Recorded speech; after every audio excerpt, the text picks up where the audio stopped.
So అసలు first లిస్ట్లోనే మీ పేరు రావడాన్ని మీరు ఎలా చూస్తారు అండ్ మీరు ఈ కాన్స్టిట్యుయెన్సీకి సంబంధించి ఫస్ట్ రియాక్షన్ ఏంటి? నేను ఒకటి మాత్రం చెప్పగలను, నేను కర్మయోగి.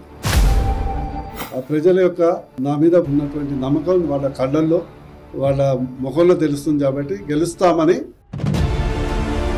నిజానికి ఆ రోజు మీరు జాయిన్ అయిన సందర్భానికి ఈ రోజుకి వచ్చినటువంటి గ్రాఫ్లో వచ్చినటువంటి వ్యత్యాసాన్ని మీరు ఎట్లా చూస్తారు? ఒకటి ఏంటంటే, నేను బీజేపీ గ్రాఫ్ను చూసి రాలేదు. బీజేపీ రావటం వల్ల తెలంగాణ రాష్ట్రానికి ఇంకా అత్యధికంగా మేలు జరుగుతుందని వచ్చాను. బీఆర్ఎస్లో ఉన్నాను, ఉద్యమకాడిని. గతంలో ఆ పార్టీ నాయకత్వంతో సన్నిహితం ఉన్నది. బట్ ఏంటంటే వాళ్ళు దారి తప్పారు. అంటే Munugode by elections would have been game changer in Telangana politics అని అందరూ అనుకున్నారు. బట్ అది మరి జరగలేదు కదా. కేసీఆర్ గారిని ప్రవర్తన నచ్చలేదు. ఆల్టర్నేటివ్ ఏం కనిపించింది?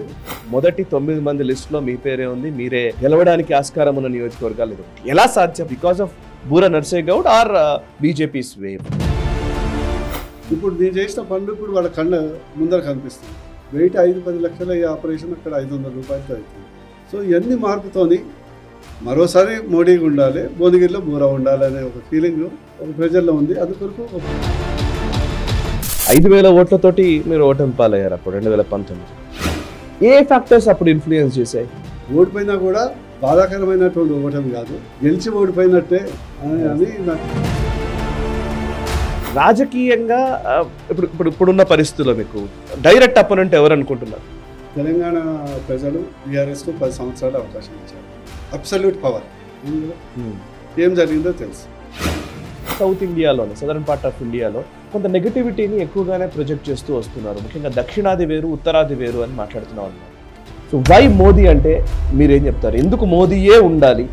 భారతదేశాన్ని 2047 వరకు ప్రపంచంలో నెంబర్ 1 ఆర్థిక వ్యవస్థ తేవడానికి ప్రయత్నం చేస్తున్నారు.